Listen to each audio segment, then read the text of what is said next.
Ciao, oggi sono a bordo della Ford Escape.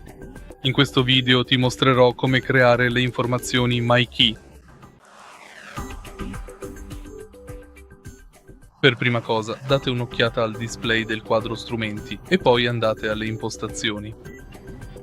Scorri fino in fondo e vai su My Key. Crea My Key. Tieni premuto il pulsante OK per crearlo.